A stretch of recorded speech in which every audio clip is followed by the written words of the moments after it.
dan disematkan atau yang digambarkan dengan piramida segitiga, dan Raja Fir'aun merasa yang paling di puncak piramida segitiga tersebut. Kisah Samiri, Nabi Musa, dan Raja Firaun. Assalamualaikum warahmatullahi wabarakatuh. Bismillah, alhamdulillah, wa syukuri nikmatillah, la haula wala quwata illa billahil aliyul azim. Samiri adalah seorang manusia yang mempunyai kekuatan sihir yang luar biasa. Membuat patung sapi dari emas dan dapat dihidupkannya. Produk susu terbesar terdapat dari susu sapi. Di sana sapi tidak boleh dimakan dagingnya, agar susu sapi terus dapat tercukupi, dan di sana berkeyakinan yang membantu dalam kehidupannya disebut dewa. Samiri hidup di masanya Nabi Musa. Kaum Nabi Musa sampai ke India karena dikisahkan sampai membelah lautan karena dikejar-kejar bala tentaranya Raja Fir'aun. Karena kaumnya Nabi Musa tidak mau mengakui Raja Fir'aun sebagai Tuhannya atau sebagai penguasa yang tertinggi, atau di atasnya tidak ada lagi. Raja Fir'aun gambarannya penguasa yang tidak percaya dengan adanya Tuhan atau yang merasa paling berkuasa, dan disematkan atau yang digambarkan dengan piramida segitiga, dan Raja Fir'aun merasa yang paling di puncak piramida segitiga tersebut. Yang saat ini politik penguasa dunia, kalau kita cermati, juga menggunakan atau digambarkan seperti gambaran piramida segitiga tersebut.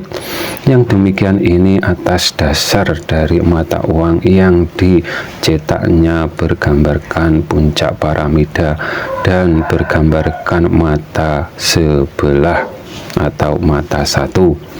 Uang adalah simbol kekayaan dunia dalam pengertian siapa yang dapat menguasai atau banyak uang akan menguasai dunia atau menguasai kehidupan. Karena semua manusia pasti membutuhkan uang, dari dilahirkan membutuhkan biaya untuk kelahiran sampai mati, juga membutuhkan uang untuk pemakamannya. Sampai-sampai oleh orang Cina digambarkan yang meninggal dibuatkan uang khusus untuk bagi yang meninggalkan kehidupan, dan uang tersebut dibakar untuk bekal mengiringi ruhnya si mayit tersebut. Indonesia merdeka tahun 1945. Mungkin bila Indonesia tidak bersedia berhubungan dengan Bank Dunia, mungkin negara ini belum merdeka secara fisik. Memang negara kita mencetak uang sendiri, akan tetapi nominal angkanya yang menentukan Bank Dunia, dalam kurung berhutang ke mereka. Lalu untuk mencicil hutang-hutang negara dengan apa? Apa mau Bank Dunia dibayar dengan uang yang dibuat oleh bank negara kita? Negara membayar hutang dengan kekayaan alam atau sumber alam, atau produk-produk pabrikan, atau bahkan bahan baku dan lain-lain. Dan itulah sebagai bahasa kias, Ya'juj Ma'juj, sungai yang dilaluinya akan kering, dan apa yang dijumpai akan termakan olehnya. Mereka senang bila bangsa-bangsa berpecah belah, dan yang diuntungkan mereka, dagangannya atau produknya mereka yang berlaku, entah senjatanya yang berlaku atau terjual, atau uang yang bertikai harus berhutang ke mereka. Keyakinan kami suatu saatnya nanti negara-negara akan membuat uang sendiri dalam pengertian tidak berhutang ke negara lain.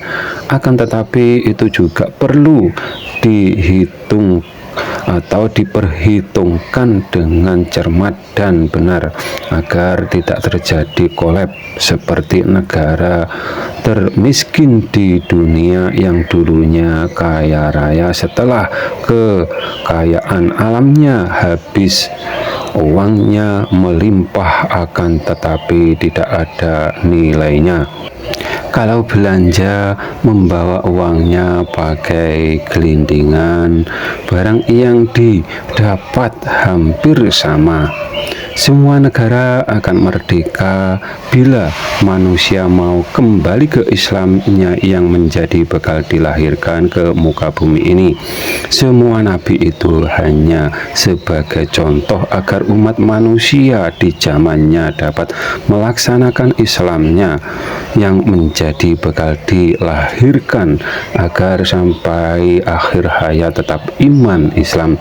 Yang disebut Islam itu imannya sama dengan yang disaksikan dan dinyatakan hanya Dia yang berhak dituhankan saat dalam kandungan ibunya. Kalau di sana disebut Lingga Yoni, yang ada Mahadewa duluan lalu Dewa Brahma.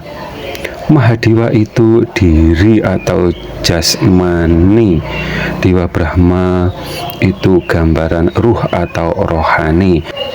Bila telah diilmuinya dan terbukai tirai penghijabnya, memandang zatnya Allah Subhanahu wa Ta'ala yang tidak ada lawan mungkurnya.